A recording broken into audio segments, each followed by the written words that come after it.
just me again. It's my first job of the day.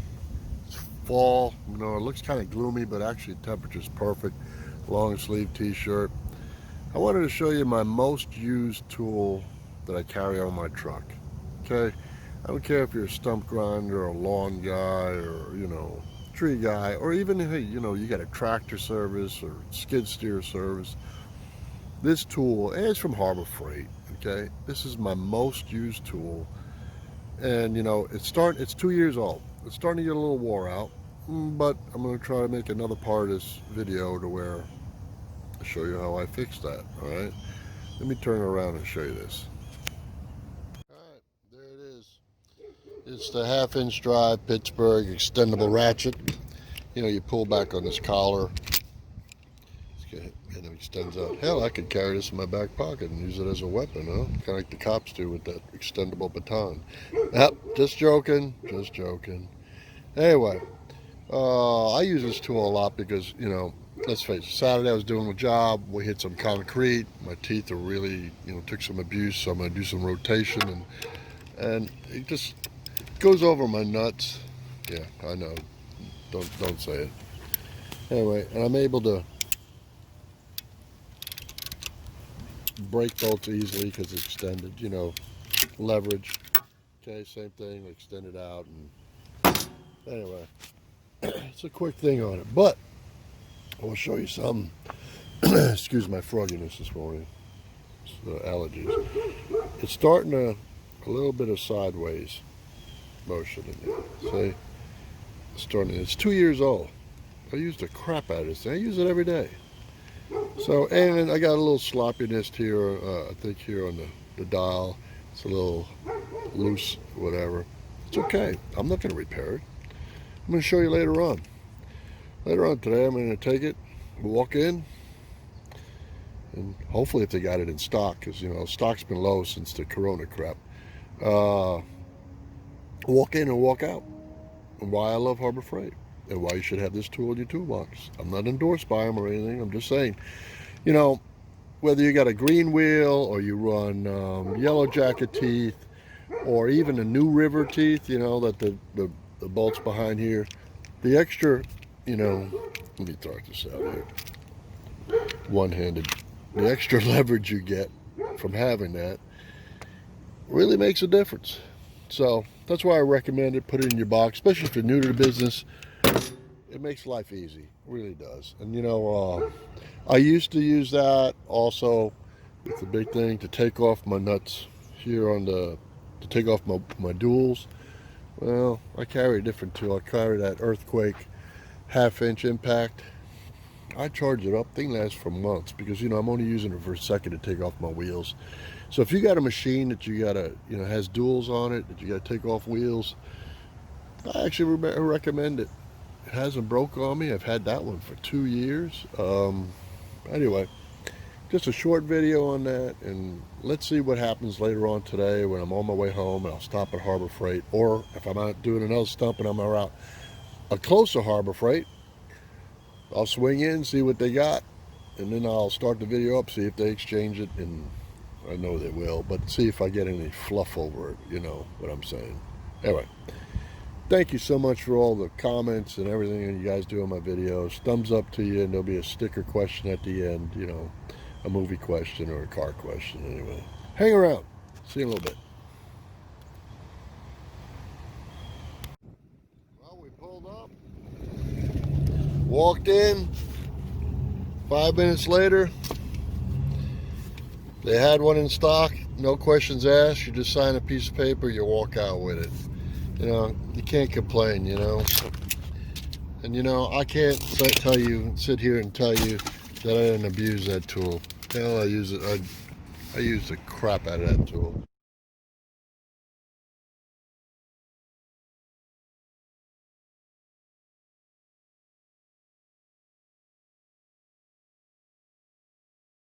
Hey, we're cleaned up. We're back. It's time for the question for the sticker. Remember, the contest rules are in the description.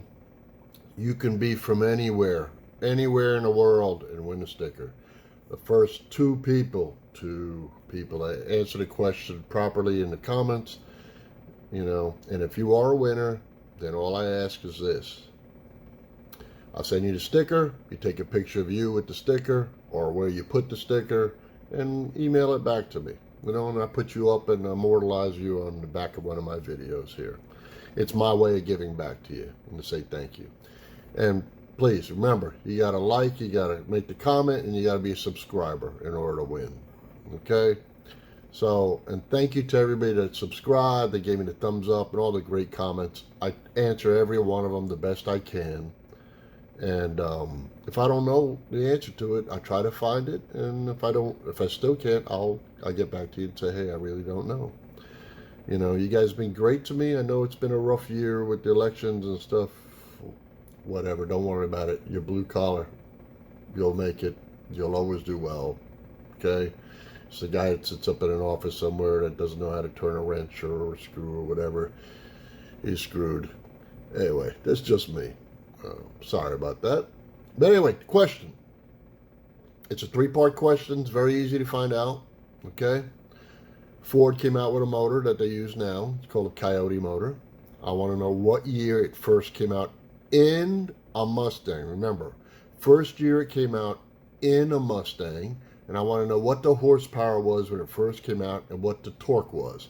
All right, so I need the year, the horsepower, and the torque. All right, so it's a little 3-part. Simple to find. I'll Google it, okay?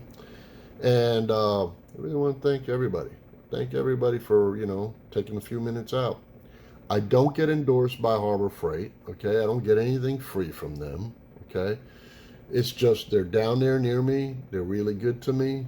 And like in this video, that tool I showed you, I use it so much. Listen, I abused it, okay? I tap with it and stuff, you know, the no-no stuff. They didn't even blink an eye. They gave me another one, okay?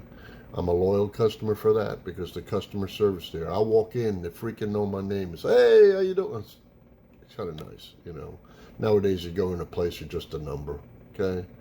It's kind of a nice feeling, you know. Same thing. Do that with your customers. No matter what business you're in, treat your customers like they're gold.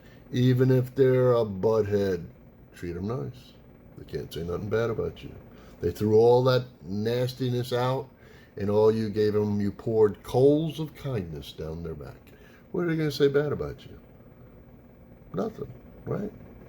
Now you, when you get in your truck, you're going to say, God, I dealt with that guy. He was such a pain in the you know what. But you know what? It's okay. It's all part of being in business, all right? Let me tell you, being in business is not for everyone. Remember that. And when you start out, it's always good to go part-time. Don't go, hey, I'm going to quit my job. No, part-time. Build it from there, all right? That way you got a secure income, and, you know, you build your business from there. In anything, okay? And your gearheads or wrenchers or whatever, remember, you can do stuff on the side, you know? People always want a deal, especially if you're good, okay? Pay attention to detail. If you're working on someone's car, don't grease it up. You know, buy the gloves. You know, make sure the car looks cleaner than when it came to you. Just a little bit extra effort makes you above the other guy, right? Oh, by the way, I'm wearing this shirt here. I don't know if you really can see it. It says Bodies by Bobby.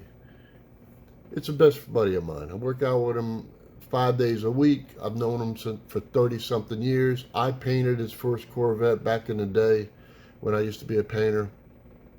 And you know what? He's on that TV show, Street Outlaws or whatever, every now and then. He has the coupe. And now he has a GTO. Let me tell you guys, I'm going to tell you right now, if you only knew how much money is in those cars. I mean, you know, you think you're building a motor or whatever, and you're going to have 5, 6, 10 grand in a motor.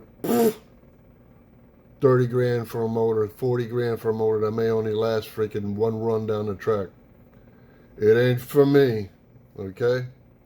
But anyway, he's a great guy. He's got a body shop here. I'm not endorsing him or anything. I'm just giving him a shout out because he's a great guy, all right? Anyway, like I always say, God bless you. Turn your wrench. Use your stump grinder. Use your tractor, your skid steer or whatever, or you're a body man and painter. Just make sure you go the extra mile and you stand out more than the other guy, okay? Be the best you can be. All right. My father had a term. My brother didn't like it. And, you know, he didn't use it too much with me. He used it with my brother. He says, hey, he had a thing called half-ass. All right.